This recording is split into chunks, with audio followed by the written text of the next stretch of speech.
Okay, so I called Diego Lopes versus Sadiq Yusuf.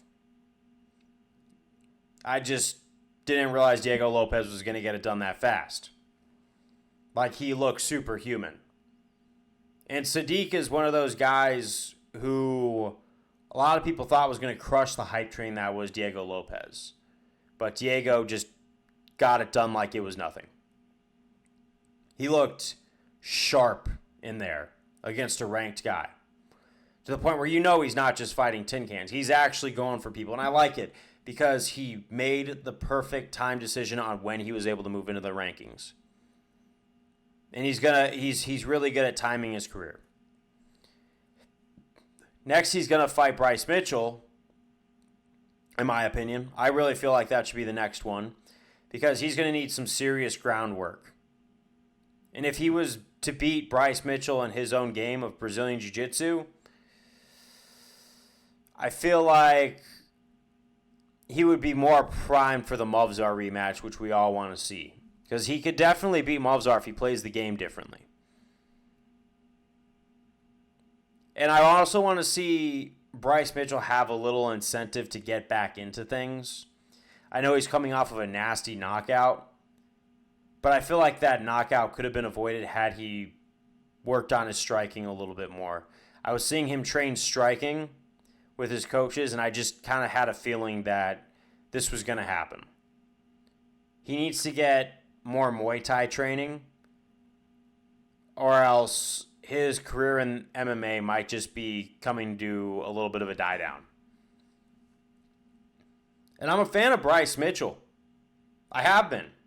And you know what? He proved me wrong against Edson Barboza. I thought Edson was going to pick him apart on the feet. Never happened, though. And I was like, yeah, you know what? I believe in this kid. And then that belief kind of faded. Not because of Ilia Topuria, but even with the Dan Ige fight, you could tell that was pretty close. Like, he looked beatable in there. And it's just, even if he beat Dan Ige or lost to Josh Emmett, I could tell that Bryce hasn't been taking his fighting career as seriously as he should. Now, look, I get it. He's a devout Christian.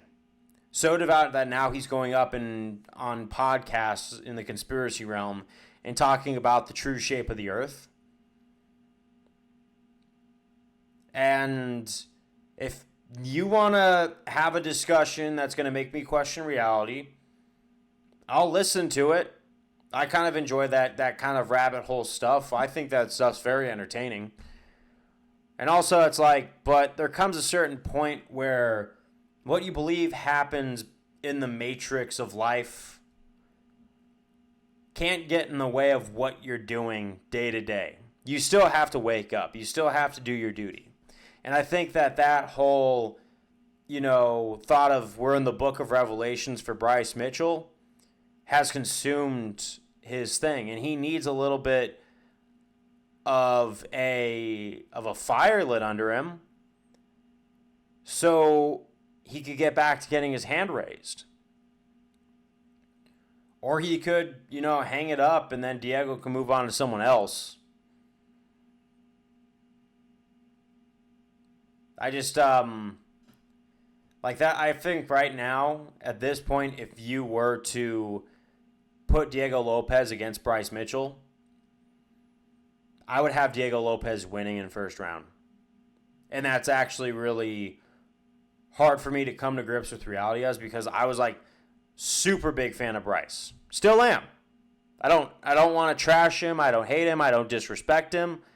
But this conspiracy theory stuff has consumed his life. And I feel like I would be saying this from a friendly point. If you want to be a fighter, you got to focus more on fighting. Because you got a guy that's coming out behind your shoulder, and his name is Diego Lopes. Because this is the fight to make, whether you win it or lose it. Because the division needs to keep rolling, whether you believe the world's coming to an end or not. Or whatever shape you think it is. Kind of a hard pill to put out there and for anyone to swallow, but I feel like Diego Lopes is is ready for another stepping stone, and we could all see the writing on the wall in this one. Unless Bryce could prove us all wrong. Peace out.